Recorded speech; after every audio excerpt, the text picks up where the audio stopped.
Hello, Good afternoon. how you doing? I'm good, thank you. How are you?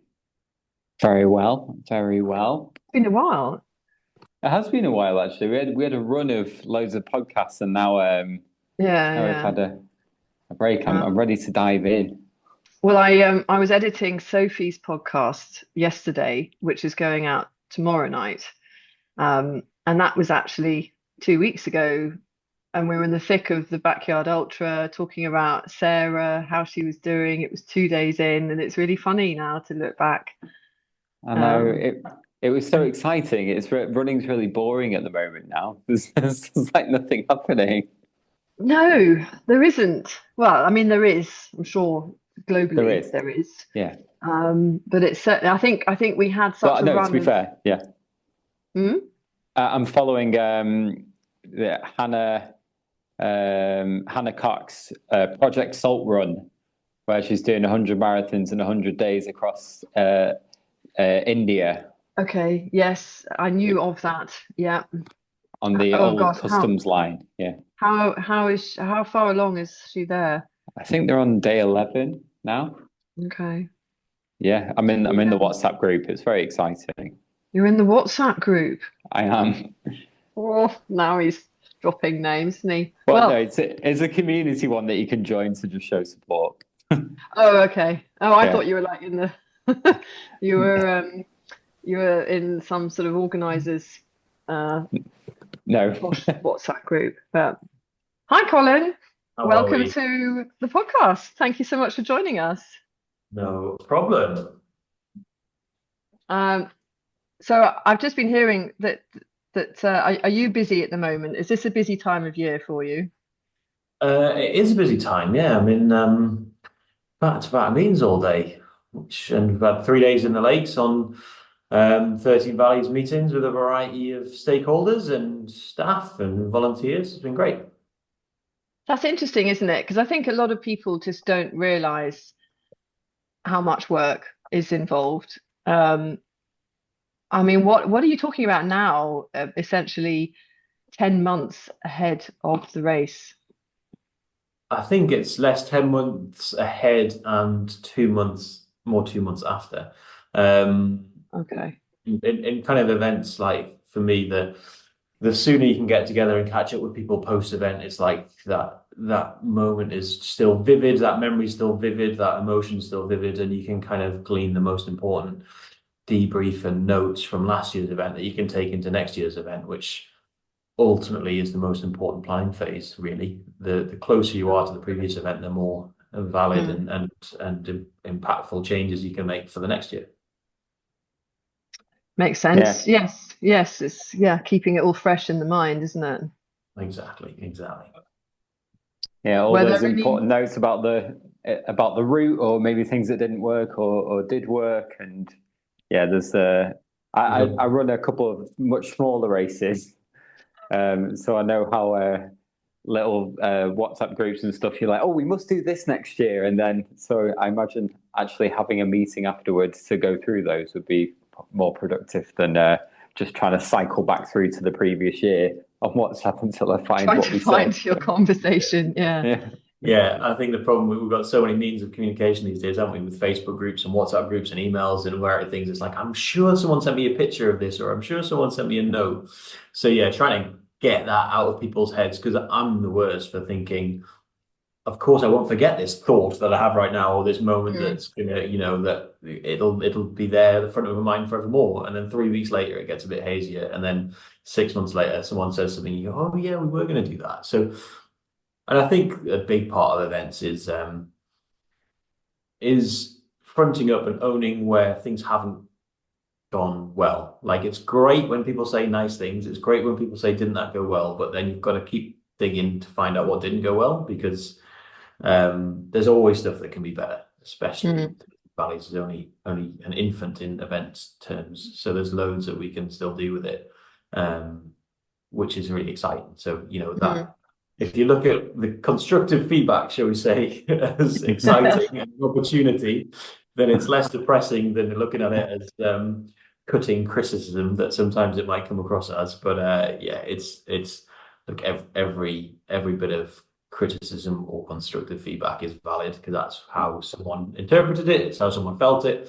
So you can definitely do better. Presumably, you're juggling this with all the other events that you Yeah. put on. I mean, you manage them all, don't you? We manage a range, so kind of work for a business that organises lots of events, and I look after our adventure events. So I've literally just come out of a budget setting meeting for Windermere Marathon next year. Oh, cool. I've also been talking about the Great North Swim volunteer offer this morning, in terms of making sure that we, give our volunteers time and incentive, and make them feel valued and part of a community. So we've had a good chat about that this morning for our Great North Swim next year. And yeah, juggling all sorts of things from as soon as this finishes, I go straight into a Great North Run meeting about staffing for the finish of the Great North Run next year. So spinning a lot of plates always, but I think anyone would mind me saying that the 13 Valleys is definitely the one that will always come to the top of my list. I love it. So it's just a really great event to work on. What made you want to start the 13 Valleys, and what was its first iteration? I think taking it right the way back to how it began, I've been working on the Great North Swim since 2008. Worked in the lakes a lot. I was kind of born and bred effectively in Northumberland, and spent a lot of time in the Lake District, and loved the lakes. And then when we got chatting with the Chief Executive of the National Park, Richard Leith, then about their UNESCO heritage status, etc., and events, really went away and kind of just looked at some different bits and pieces about what events existed in the lakes, and what events were to the Lake District, but at the same time was looking at how other people interact that aren't part of events with that landscape. And if you think about what we've got in the UK, we've got some fantastic national trails, be that Southwest Coastal Path or the Pennine Way or West Highland Way, and actually the Lake District didn't have this multi-day trail. It had loads of day walks, small horseshoes that start and finish in the same place. I've done a bit of wild camping in the lakes over the years, and you go up and you camp by a tarn, and you move on and do the second half of your walk the next day, but nothing truly kind of multi-day, but staying within the national park, if you like. And the more we got talking to the national park about this, one of their kind of goals was attract and disperse people into the Lake District. So yes, it's great that people know Keswick well and Ambleside well, but their task is to make sure everyone celebrates the entirety of the Lake District. And when I got kind of deep into the rabbit hole that was their UNESCO status bid and the 13 unique valleys of the Lake District, I found it fascinating. And fascinating in the sense that I, as a regular visitor, was unaware of this, these 13 unique valleys. I knew of them individually, but I didn't know as a collective that was what the UNESCO World Heritage status was based upon.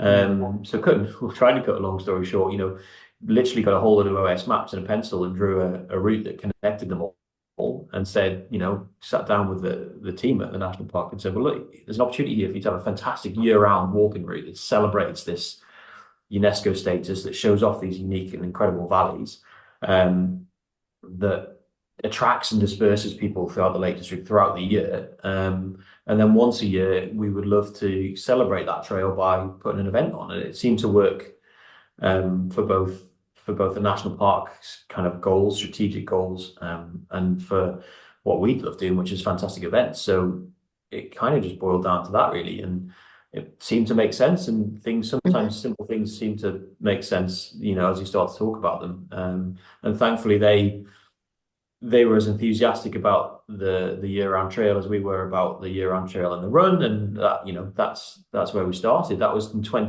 end of 2018, start of 2019, and unfortunately, COVID came along and slowed down our first event. We just about got it on sale and then had to postpone it, obviously.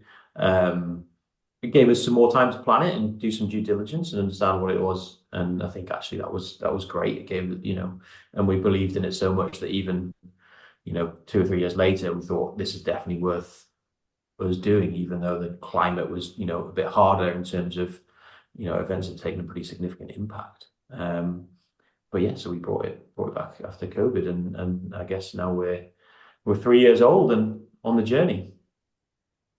And it's only growing, isn't it? Every year, it's just like more and more people are talking about it. Yeah, it is, and one of the things that we love is that is, we're watching how it's growing, and it's similar but different to how we thought it might. So we love the fact that there's an opportunity for people to come and do the full route. That's amazing, and those heroes will always be kind of just incredible athletes and mentally strong people and a variety of people, and that's wonderful. But equally, we wanted it to be about also welcoming people into this world that is trail running and ultra running, in a world that potentially for non-fell runners or non kind of hardcore athletes feels quite intimidating, feels like something for somebody else, not me. And we wanted that to feel like it was for everybody. So we definitely wanted to grow the Two Valleys end more than the 13 Valleys end, if that makes sense. So we've got this Two Valleys 22K trail run, but it's also a walk. It's got a super generous cut-off time. Sir Brendan Foster, our founder, has taken part in the Two Valleys twice now in the 3 years that it's been on. And I won't give away his age, but he's far more senior than a lot of our competitors, shall we say. And I think there's still room for growth, definitely, in that end of bringing people in. The kind of the way that we describe it, or the way I think of it, is the Great North Run is nearly 45 years old. And when that was founded, people didn't run together. People didn't run for fitness. It was all a bit odd. And all of a sudden, everyone got together and thought, this is great, we should do this. And, it alongside London Marathon kind of became beacons of, running is good and running is for everybody. Fast forward to 2008, we did the Great North Swim, and I worked on that first one, as I mentioned, and I was expecting a load of kind of triathlete types, freestyle swimmers, broad shoulders, thin waists, coming and smashing out a mile swim in open water, and making us all feel very intimidated. And actually, fair play to those swimmers in the first year. I was on the start line, and they were all shapes and sizes, and there were people just doing breaststroke, getting around their mile. And that's what the Great North Swim is. It's a safe and welcoming introduction to open water swimming for people that would never normally do it without the kind of safety and informative and community that we can put around them. And I went and bought my first open water swimming wetsuit mid-event. Like, I'm going to do this. It's amazing. I'm going to get around because I was so inspired by all those people. And this is the same thing with what the 13 Valleys ultra series or collection of events that weekend is. It's an opportunity for people to come and put a toe in the water, figuratively speaking, into trail running and think, actually, it is for everyone. I don't have to weigh, I don't have to be kind of skin and bones and wear short shorts and just be super fit. I can be any shape, any size, any background, any age. And these guys will give me every chance and every bit of support to get me around whatever course it is. And we can progress up through the distances, we can drop down through the distances, because as we know, as trail runners, injuries are all too, familiar. So you might be 1 year wanting to do your first ultra or your first trail run, or you might be coming down from doing something in early part of the year. You might have done a 100-miler and you want to come and do a 55K or a 20K with us.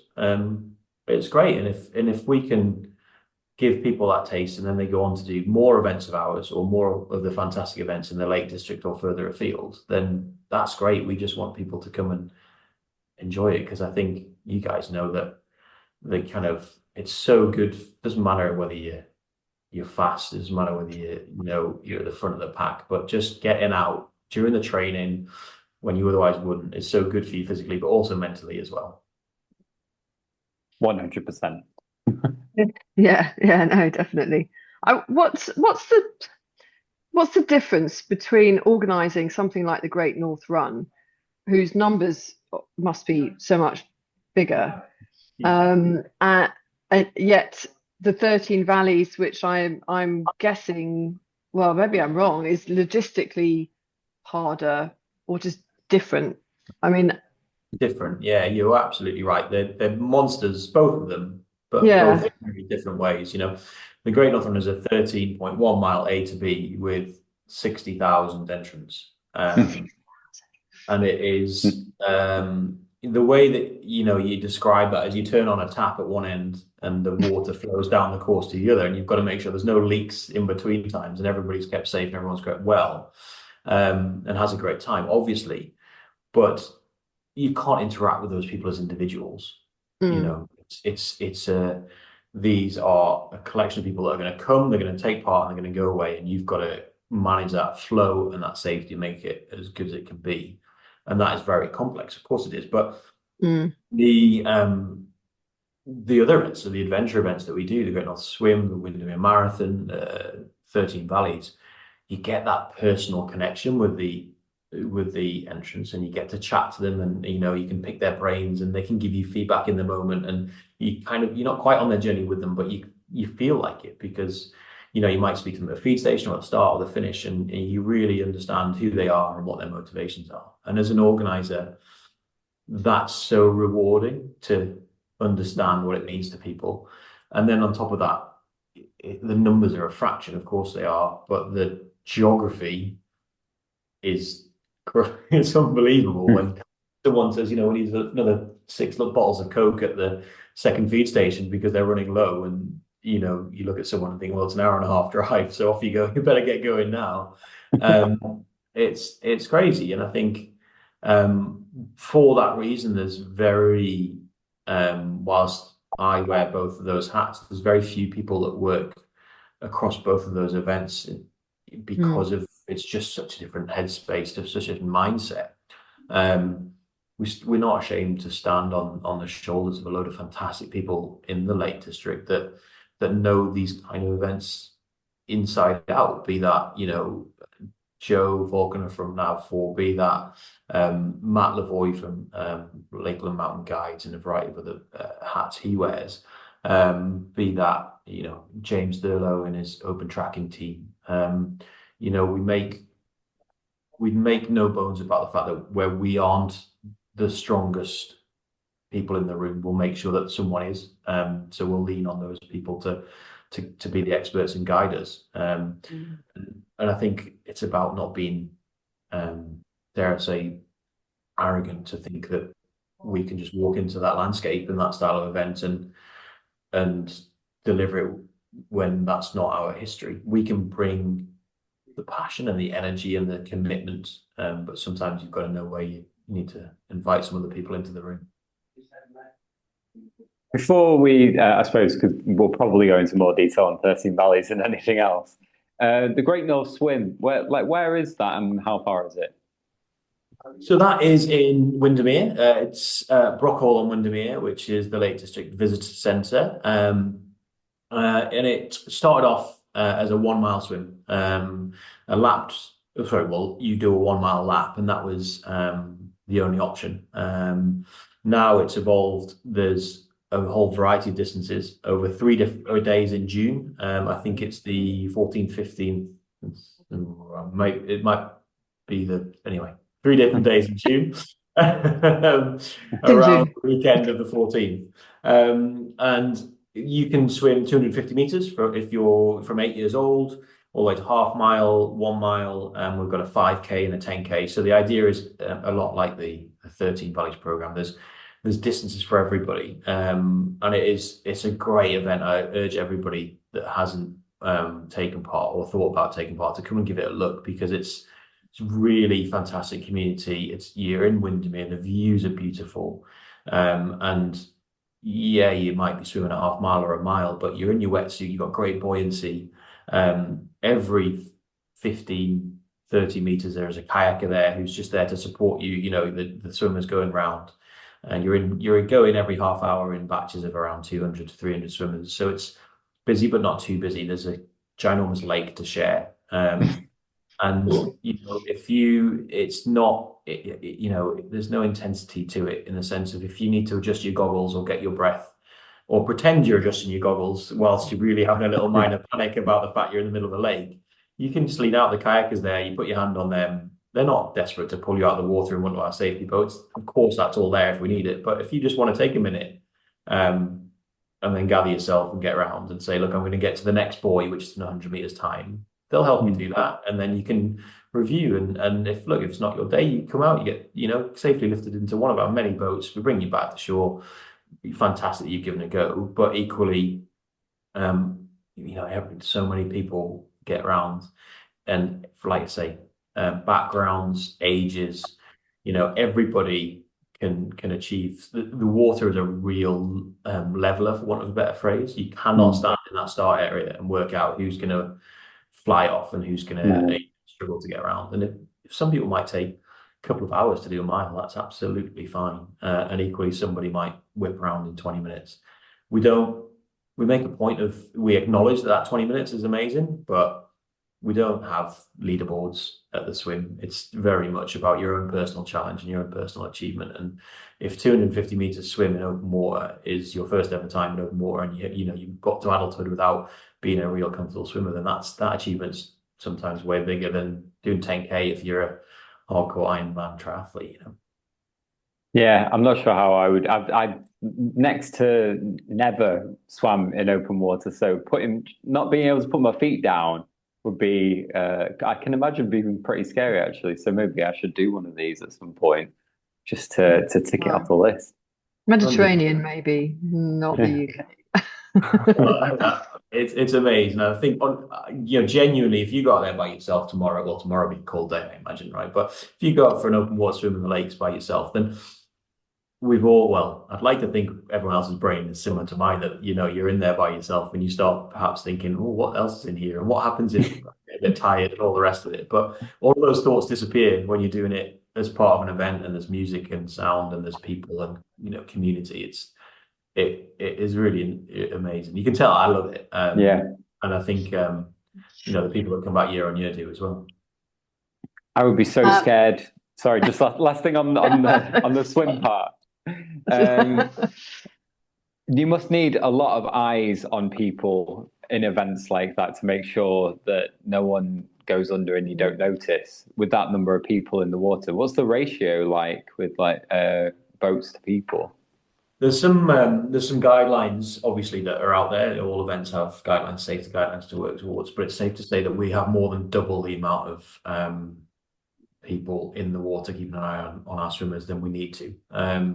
It's a huge area that not only reassures us but reassures our swimmers. So we have 75 to 100 kayakers, 8 boats, and we have closely monitor the number of swimmers in the water at any one time. So meaning, really, I think there's a kayaker for almost every 15 swimmers, something like that. The ratios are really strong because, we, we're about putting on safe events, and I don't mean safe. I mean safe for our point of view. I mean safe for feeling safe. Events that are going to be around for a long time. We're not out to kind of just try and cut corners and do them quickly. It's about investing in areas that people see, but also people don't see. We hope that no one ever needs to see how much we commit to the medical cover and the safety cover, be that of the 13 Valleys or of the Great Northern. And we hope that no one ever notices that, and that they value the event on their experience or their medal. But equally, if people need it, it's there, and I think they can be assured that. And it's a funny one. You don't often enter an event based on how thorough you think they are in that place, in this background. But it helps me enjoy the event, knowing that we've got all the right people in all the right places. Well, that does actually kind of lead on to what I wanted to ask, in that, having come from a sort of road-based background, the differences in your clientele, and how do you encourage people to enter an event, whichever distance, if they're new to trail running? Are there any sort of things that you specifically set out to do to say, right, well, this is, whether it's mountain safety or, so many people have this sort of image that trail running is, hard and technical. I actually had a lady in the shop this morning who said she was worried. She wanted to enter the 5 valleys, but it'd be the first time she did that distance, but she was worried about how technical the trails were. How do you approach someone like that to encourage them?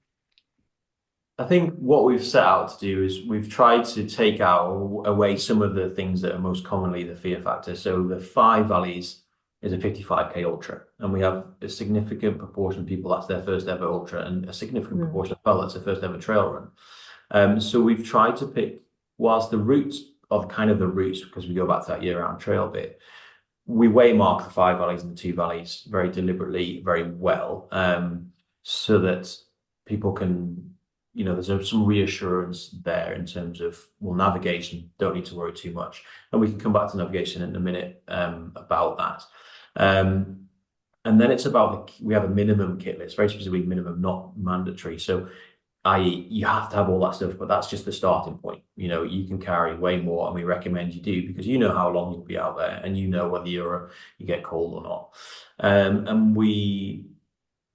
ours is we know that we're going to bring new people in to this arena, this style of event, and we want to make sure that they're super safe. So that kit list is if you go on our Facebook community group, probably right up there with the number one topic is, what, I've got to carry all this stuff. This is ridiculous. And then what I'm loving about the fact we're 3 years into the journey is there's somebody else, not from within the 13 Valleys team, that might answer that question and go, yeah, I thought that, but then I took that kit, and you know what? I was so glad I did, because it was a bit colder on top of High Street, or I got my gloves out and put them on because it was, and I would never have carried them otherwise.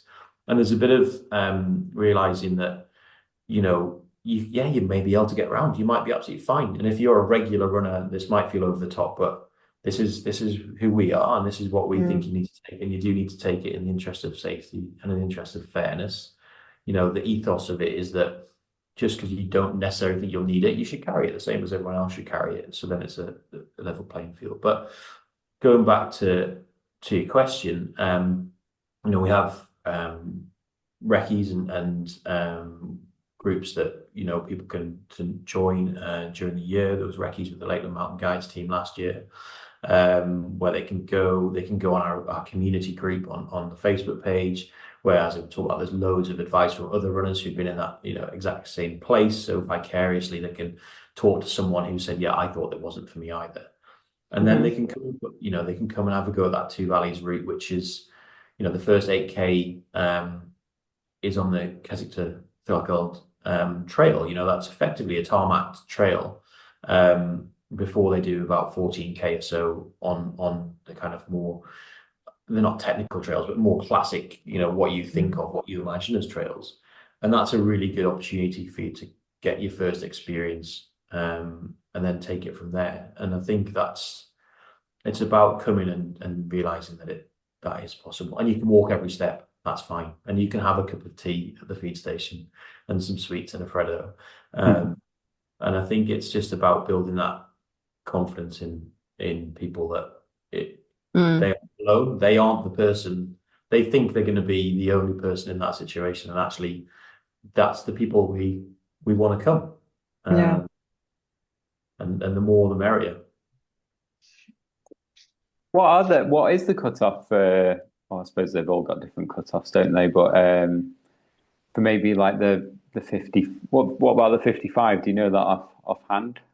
I think I do. I'm testing you. You are testing me. So I believe it's 25 hours for the 55, 55k, which is the Five Valleys Ultra. That's 19 hours. Forgive me. So 19 hours. We've got an 8-hour cutoff for the Two Valleys. So 22k. So just over a half marathon, 13 miles or so in 8 hours. Wow. So it's pretty generous. I mean, that's very generous. Yeah, you can walk that backwards. I wouldn't recommend it. Yeah, you absolutely could. All the way to the 13 Valleys has got a cut-off, I think, of 45, 46 hours. It's 46 and a half. It currently is. So it's about what we have to walk that line or navigate, if you like, excuse two puns there, is making sure that those short distances are really welcoming and safe. And we have full confidence in, and we can help you get around. But equally, the 7 Valleys is 110 kilometers, the 13 Valleys is 180 on the website. It maps out at near 185. So that's not for people that have never run on a trail before, and I think you mustn't confuse. Mm. And we very deliberately don't waymark the 7 Valleys and the 13 Valleys because we want people to, once they gain the fitness and the experience, we want them to gain the skills and the mountain craft to navigate at the same time. So it's not just about I'm super fit, I'm going to go and give it a go. We want people to be sensible and familiar with that environment, and that comes from time in the hills. Invested in your own education. You might take a map reading course, or you might go on other events and try to build up your skill set whilst as well getting super fit. So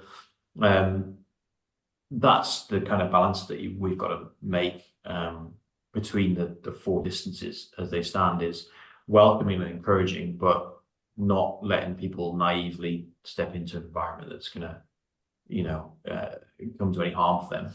Equally, we know that the 13 Valleys is, it starts on the Friday night, and we have had people who perhaps have taken on more than they can chew, and they know within the first 15 kilometers that that maybe they've got a blister or a kit malfunction, but really what it means is, maybe this isn't for me.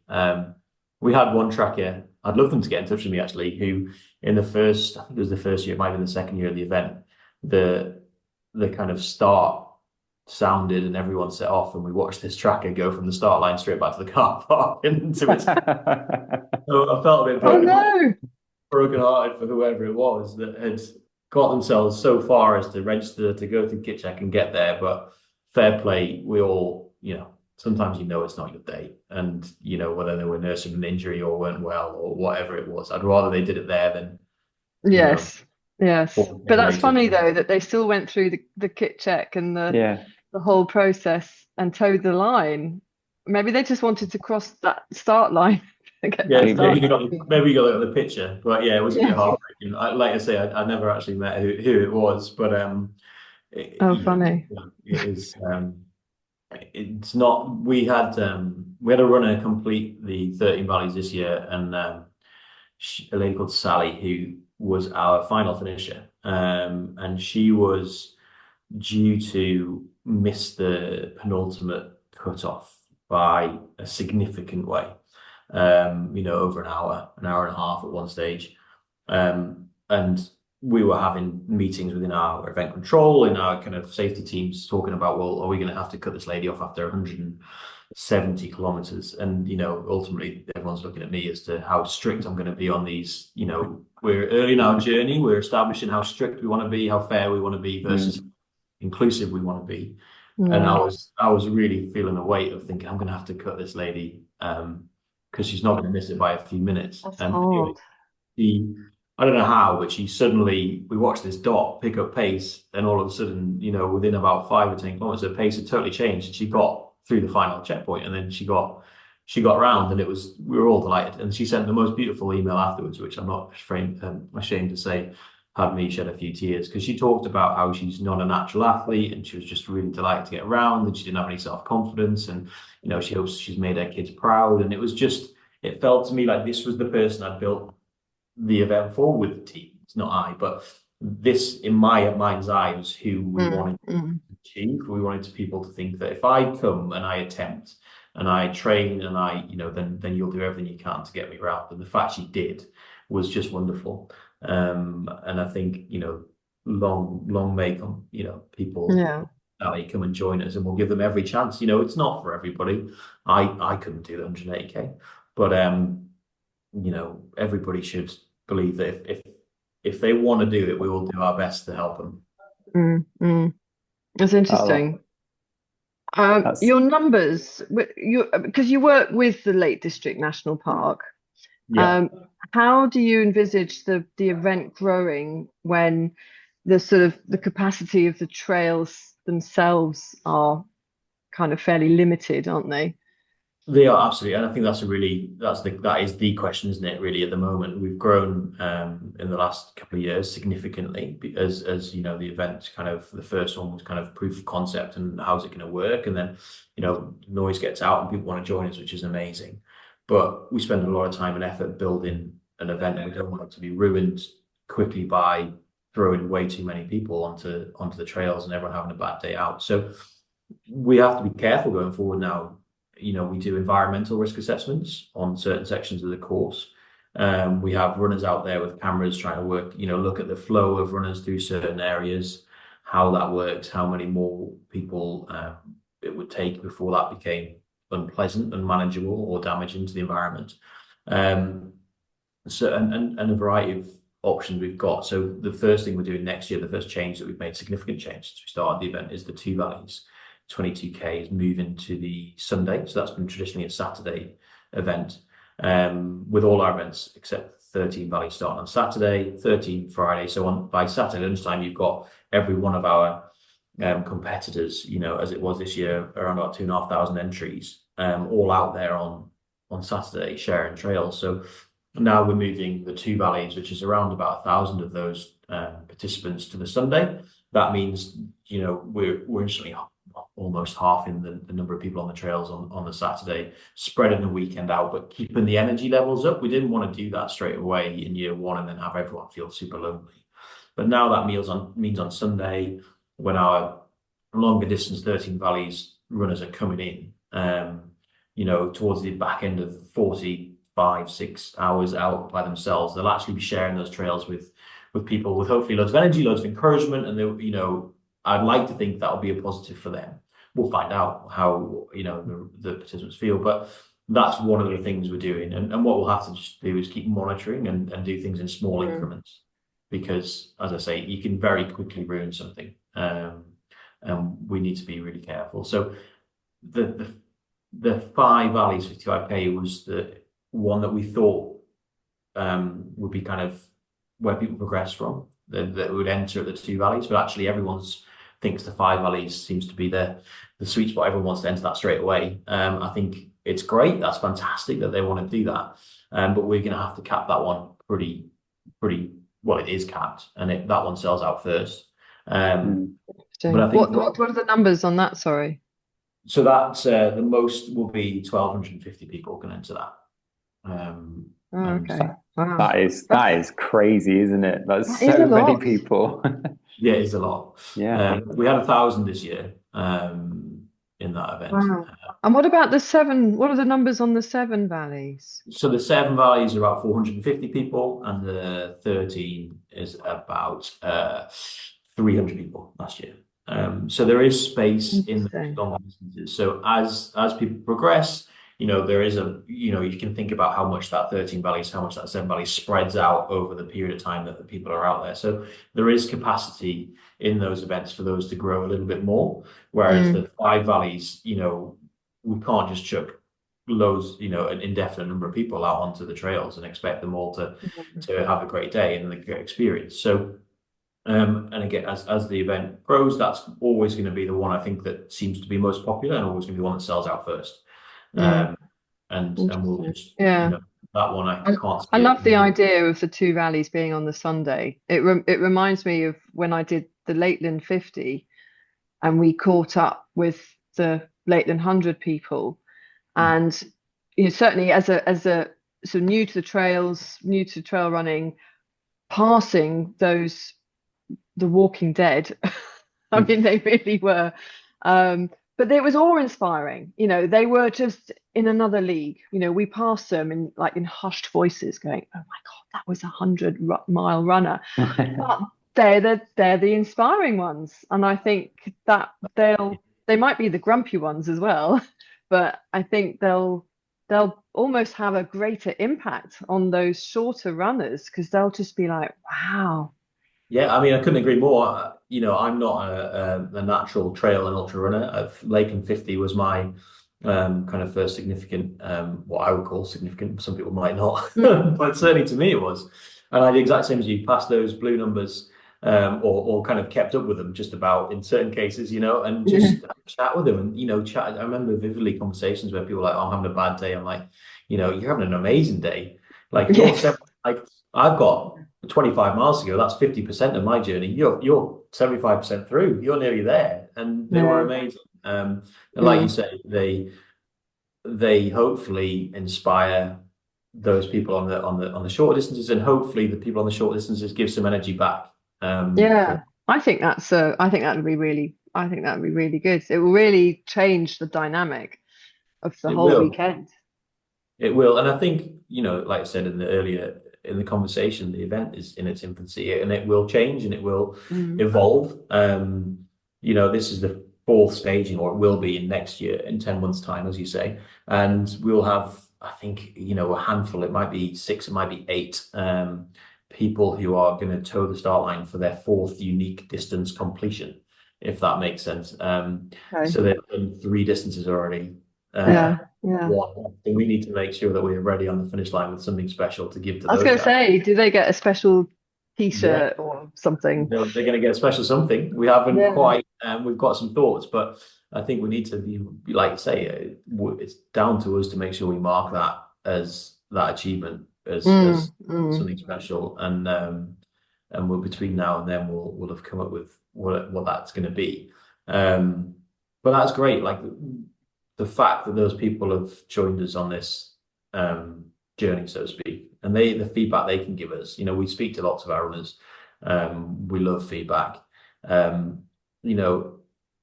like I said, we don't always get things right. In the first year, I remember coming away and thinking, could have done that better. We could have done this better. And in the second year, someone had asked how it had gone on the community group. Another runner had commented saying, well, this wasn't great. And they said, oh, I ran it this year in the second year. And they'd sorted that. That was really, and it was nice that people had seen that we'd spotted where it could be better. And we'd fixed it. And there's still places that we can do more. But that's what we need, those community groups, those feedback sessions, those focus groups that we do, just informal conversations. Because, over 180 kilometers in 40 odd hours, there's a lot that you've got to get right. And it's much better people that just like go into the frame, it wasn't that good because they didn't do this. Like if you actually get the feedback from people directly, it's so easy for you to make these little tweaks here and there, I'm sure. Yeah, I think as an event organizer, it's really difficult sometimes to park that thought process where you think, but in your mind, well, the reason why was, the reason why that was like this was because it was this. Well, you've got to remember that people who take part in events don't know the background reasons, be that financial, be that landowner permissions, be that whatever it is that means you can't do things that they would like you to do. So you've got to remember that they're never going to see that. So you need to try and fix it, because you can't get into a conversation with every participant and say, well, actually it was because the landowner didn't give us permission to use this gate or this path, or it's because logistically that was a challenge for this reason. You've just got to go and go, well, we want the best experience to be the best experience, so we're going to have to find a way around that, or find a solution for that. Yeah, absolutely. I mean, I can only relate with like my tiny fell race where I wanted to go up this one extra hill, but it was it's technically on access land, but I asked the farmer anyway. And then when I asked the farmer, they said, no, we don't want you going up there. I was like, I wish I'd not asked. Yeah, we have lots of conversations with landowners, and we try to do our best by them. It's a huge amount of empathy, and we're as guilty as anyone with the number of events in the Lake District. And any landowner, any farmer, any tenant, resident business, they just see another event and think, we've already had 200 of those this year, thanks very much, and start to get a bit event weary. And we try to be honest and just try and say, well, all we're trying to do is raise the bar and try and do it as what we'd say, as properly as we can, and do things in the right way wherever we can, and hopefully we can be used as kind of held up as an example of best practice and work. So some of those meetings that we talked about the last few days, that's with Keswick Town Council, Cumberland Town Council, various parish councils, about what their thoughts were, what their parishioners' thoughts are, and it won't surprise you to think that not all of them are positive. So what can we do to engage, improve, make that community get the maximum benefit and the minimum impact from these events. Yeah, they just The want to speak to a real bureaucracy. person, don't they? Yeah. Yeah. Absolutely. And I think equally it's important for us to understand where they come from and not just, naively think that everybody has the same point of view. These events are fantastic. Do you have any involvement in the actual sort of implementation of the national trail? Do you know how's that getting on? Because I know it's been quite slow, hasn't it, actually being rolled out? I mean, the latest National Park Authority are their their own authority, and we are responsible for our part of the 13 Valleys Ultra event, and they are waymarking the trail now. For anyone who knows the Lake District, waymarking is a very political and sensitive thing. So what's happening at the moment is there are roundels, waymarkers that are getting put out as part of the rangers' tasks. So, but equally, they need to be best value and most efficient way of doing it. The Lake District National Park hasn't got bottomless coffers, and like every national park is under pressure. So the way they're doing it is as efficiently as possible is when a ranger goes to a certain area to do some path maintenance, whatever it might be, that's when that area will get the roundels installed. Right. So I met with the national park this week, and they're just going to give us an update on where we're at. So they are out there, and they have QR codes in, and you can scan that QR code, and it will take you through to the interpretation of that valley and the information about the UNESCO World Heritage Site. So it's in progress, but I think it will be something that takes a little time because they've got to balance their ambition to waymark the trail with a huge number of other tasks that they're doing at the same time as being, kind of their funding is challenging, should we say, without making it too political. Yeah. Do you think ultimately will it be like something like the South Downs Way that runners will actually be able to use those posts for navigating? I think it's probably a way off that for now. So I think there's stage one is getting kind of in the lowland trails, these roundels, these waymarkers put on. Then if there's an ambition for that to be formalized as a national trail one day, that's a whole second round of work and effort from the national park. But equally, once you get onto the higher fells, waymarking isn't a thing in the Lake District. So I don't know whether ever that would be appropriate, and that's perhaps not for me as an event organizer to really comment.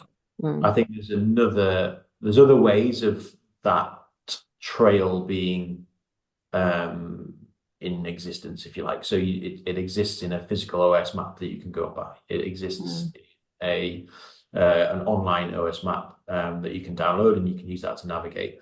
And we're going to work hard with Ordnance Survey for other ways that can become a thing going forward. So there's a number of ways that we can kind of cement that trail, if you like, more than just physical signs on the ground, which but hopefully as years progress, that will just become the popularity, the fame of that trail will grow, and people will go out there. And that's certainly my ambition. When I was younger, I was lucky enough to walk, the Tour of Mont Blanc, do by horseshoe, some of these multi-day trails in Europe that you can do with your family. I've got children who are 10, 9, and 7, and in the next few years, I'd love to go out and do sections of the 30 trail with them, whether that's over a weekend or whether a summer holiday walking it. I think that's really what I'd be really heartened to see. And we know people that have walked the whole thing over a week, and that's really another way it will exist. I mean, in the future, most people are surely just going to be following a watch rather than a paper map or like waymarking posts anyway, aren't they? Really? Probably. On the phone. On the phone, on the watch, and that's part of embracing technology and moving forward, isn't it? And I think we have some healthy debates in amongst our safety team and our management team, where we talk about the pros and cons of paper maps versus GPX traces on watches versus mobile phones, and everything's got its limitation. As much as so, this year was the first year that we didn't give out paper safety maps, and we didn't take that decision lightly. We spoke with industry experts, we spoke with insurance companies. We spoke with a variety of people to make sure that this was the right thing to do. Ultimately, my feeling and the collective feeling was that just because someone's carrying a paper map does not mean that they can navigate. No. So you can force Absolutely. everyone carrying a paper map and a compass, and actually that's almost burying your head in the sand to a point. Really, what we need to do is encourage people as part of their journeys to understand what their navigation tools are going to be. And some people, so we now enforce 2 navigation methods when you take part in all of the events. Now, the 5 and 2, one of those navigation methods is the waymarking. So we've ticked one of them off for you effectively. So therefore you need a second. And that can be the OS map downloaded to your phone. It could be a smartwatch, a Sunto watch, a Garmin watch with a GPX trail on, or you can use a map. That's absolutely fine. It can be the official 13 Valleys map. It can be your own map that you've marked up. But really, we want you to think about how, as long as you can use one of those, that's more helpful to us than you just giving you a safety map and you putting it in your pocket and going out thinking, oh, I'll be safe now. That's so much better because you're giving them the choice to use what they feel comfortable doing.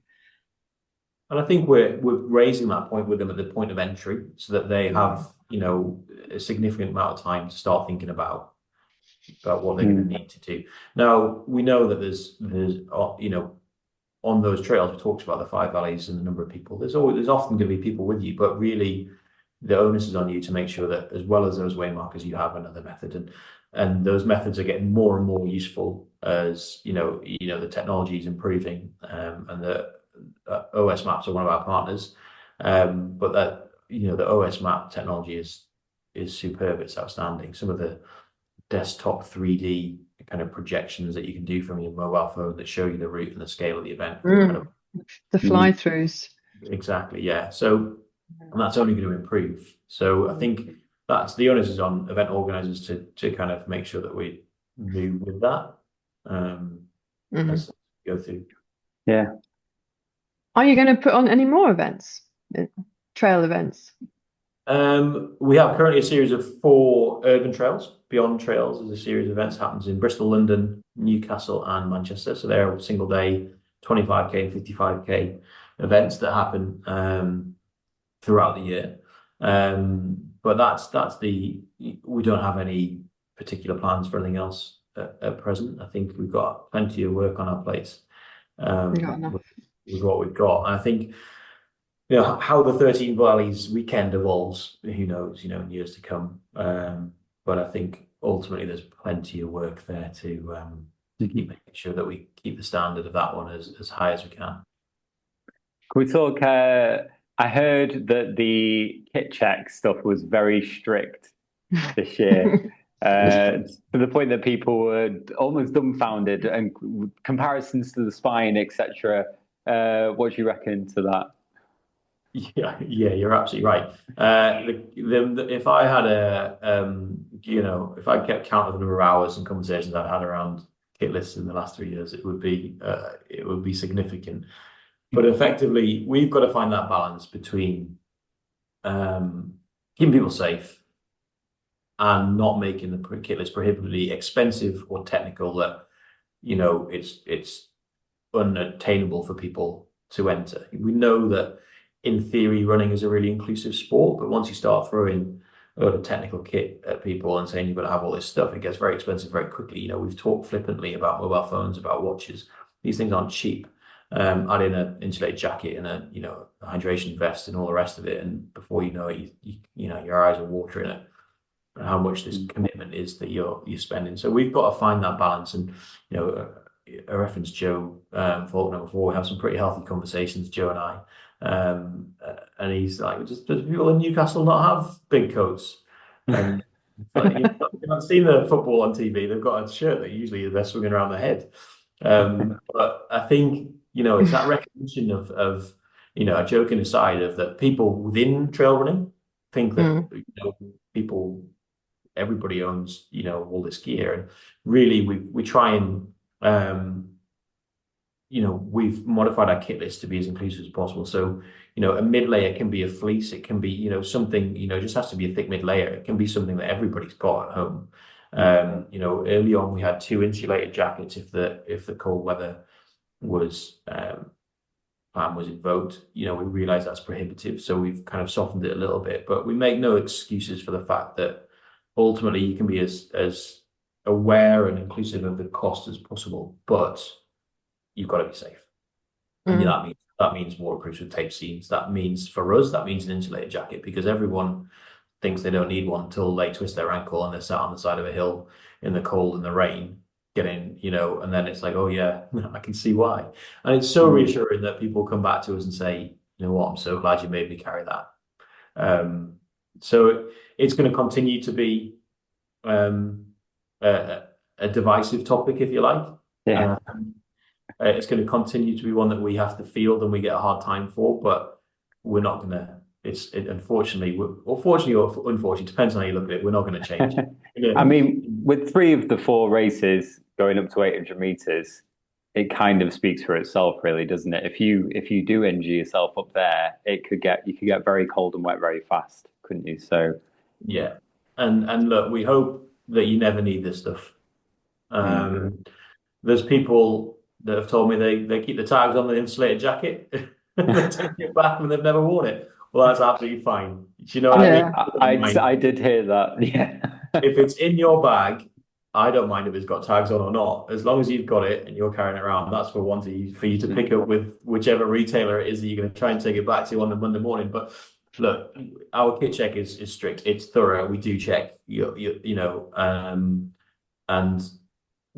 that's what I think. The longer the event exists, the more people will know that's what happens and just make that.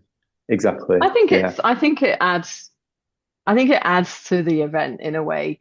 There's a little bit like the spine, it does sort of add to the whole sort of, this is a serious thing. Yeah. I don't know if you know Colin, but I was there and I was working with Joe and I was on the kit list, and it's quite funny, actually. It is quite funny. And I don't know if he was Italian. He did quite well in one of the races. He was Italian. He was Italian. Yeah. We turned him away 4 times for 4 different things. He kept coming back to different people. Yeah. I raised that yesterday. Do you know, I raised that in a meeting as one of the things I was really happy about at the event. That it didn't come to me. He was an Italian elite winner who was part of the ultra elite team. And you would think in some ways that might get raised, I'm going to go and see Colin, the event director, and I'm going to tell him this is ridiculous and they need to do kit check without this. But actually what happened is exactly what it should. He got turned away until he had the right kit, because you might be an ultra elite athlete from Italy and you might be about to win the thing, but you've got to carry the stuff the same as everybody else. And that's, and I was delighted that the teams who dealt with him did so, and I understand, in a very polite but very firm manner. And that's ultimately what kit check is for. It's the same way as we go through the airport scanners. We do all these things in our daily life. We put our seatbelts in our car on in the hope that we never need to, but they're there. That's the rule. That's how society works. And it's, not quite as serious as that, but that's what kit check's for at 13 Valleys Ultra. And I think it's good. It's good. We're going to stand by it for forevermore. It's an education in itself, in a way. And I think I know what you were saying earlier about the community group. Sort of, they almost self-police themselves. There was a question from one of the runners. I can't remember what it was, but I think it was something along the lines of, "Do we really need all this kit?" And almost everyone's reply was, "Oh yeah, if I really needed my coat up on High Street, or I really needed this and that," and definitely you get the regulars sort of wading in. And it's what I love the fact that, and I'm regularly on that group, but you'll notice I very rarely comment if I can help it, because I keep a low profile. But there was a comment, I think, on the same post you mentioned there, that this gentleman had said, "I'm going to take it to a kit check, but I'm going to not take my insulated jacket next year. Do you think that will be okay?" And I think quite a few people said, no, that's not okay. You'll need to do this, you need to. And another person commented saying, "If I was the event organizer, I would look at your name now, and I would be doing your random kit checks on you next year." I allowed myself a little like of that comment, because I thought, absolutely. But we don't. In all seriousness, we don't want to disqualify anybody.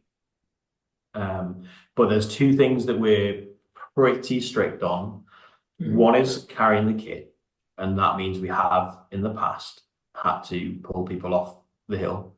It wasn't fun. I had to drive someone for an hour back around the course after they'd been randomly kit checked on the hill, and they didn't have any of the thing, and it wasn't safe to let them continue without waterproofs in the middle of the night at 2 a.m. And I was driving them back to Keswick as it dawned on him that I was the race director, and I was the one. I said to him, "Are you the race director?" I was like, "So are you the?" And then a few choice words that disqualified me, and I was like, "Unfortunately." So that was a fun drive. But the other one that we're really strict on is this, and we're having to be more strict on, is this element of outside support. So that's not kind of cheering on runners, but that's giving people kit, taking kit off them mid-race, going into feed stations and giving them extra items, extra food, because it's not fair. It's not fair on the residents of the Lake District, of the communities that we run through. It's not fair on the other athletes. And this year we did have to disqualify some participants. We warned them first that you cannot take outside support. And if you take that support, you are going to be disqualified. And unfortunately, there were a few people that were either removed from the results or in one case had to be had their tracker taken off, and they were, and that is no fun. That's not what we get into events for. Like I said earlier, we want people to succeed, but equally, if we turn a blind eye to it, then that's not fair on everyone else. It's the same as cheating. I think last year when I came down off Sticks Pass, I saw a load of cars, load of people jumping out of cars, and grabbing people as they handing people food, and it's not fair when other people don't have that. And for anyone who just as it's something that is top of our agenda, safety, but also that as the event grows, that support will be something we are more vigilant for, more unfortunately, aware of and stricter on. So I would urge people just to view it as kind of if everybody did this, would this event be able to exist? Well, absolutely not. If we had 1,000 runners in an event and 1,000 cars following around the course, that would be the end of our event. As in full stop. It's not something that's sustainable. So as the event grows, that's going to be a growing pain in terms of that we have to work with participants to make sure that they speak to their loved ones and say, we understand it's we understand why, and every empathy. We can't do it. I think that's where you make the bigger checkpoints more of a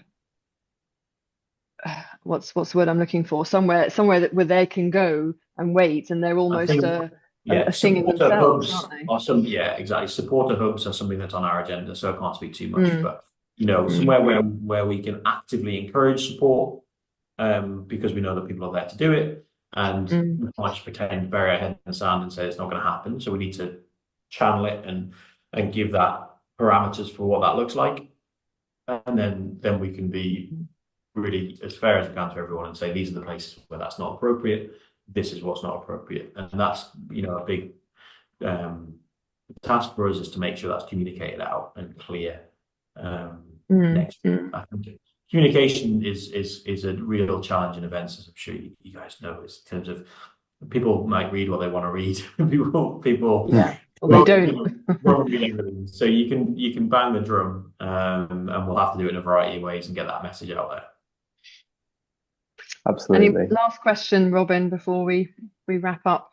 My last question is kind of just like a bit of praise, really, and just say how much I love the branding of the race. I love the logo, all the colours. Do you think the website, being as good as it is, has helped with the entries? Because I think it has. I think I love that, because I equally agree, and it's got nothing to do with me. So Alice Peredew, my colleague Alice, she's our kind of brand and marketing manager, and she works with another colleague of ours, Vince, who designs all of our merchandise, websites, branding, logos, and and Rob is his colleague, and I think they do a great job. And I hope it has helped. I hope it gives it its own identity. I hope it's something that people kind of can engage with and enjoy, the brand and the logo and something they want to be part of. I certainly, as you can see, wearing a bit of merch today. Yeah. Half my wardrobe is 35 merchandise stuff. I'm quite happy to wear it. So yeah, I think so. Nothing's perfect. Yeah, But I think it just makes it look really approachable, and like it's just nice to navigate. I think it just it makes it more attractive than sort of, I suppose, the more old school races where it might just be like one homepage with like an entry button. Like it just it gives it a bit more, I think. it does, and I'd urge it. But like again, feedback is always great, and it's nice that you engage well with that and it works for you. But trying to get the amount, come back to information and communication, the amount of information that comes with an event like this, in terms of what you need to take, where you can go, where does the route go, where are the checkpoints, what are the distances between the checkpoints, which ones have hot food, which ones have cold food, what is the food, what's the dietary requirements of the food. Like the amount, once you start, you're like, oh my word, there's so much information to give everybody. And like you say, we want to be clear, so we want to tell people what food at the feed station is going to be there, exactly what brand. We joke about Cadbury's, Freddos, and Baby Bells, but the more we can use branded things that people can buy, eat at home, and they know exactly what it is, the more they're comfortable with what choices will be available to them. And they can train with it, or they can just understand what dietary issues, they have and what they'll gel with. But trying to get all that into one website is always a challenge, and trying to get the right information in the right places is it's not easy. And then no one will read it, and they'll just put a question in the community book on the community group on Facebook. Yeah, exactly. What gloves am I supposed to have? Yeah. But hey, as long as there's someone that's read it that can share it with them, that's fine. I think you do have to smile sometimes at some of the questions in there, but you like to say it's a community. There's someone that answers it. Everyone takes information on in different ways, and if that's what that group's there for at the end of the day. Yeah.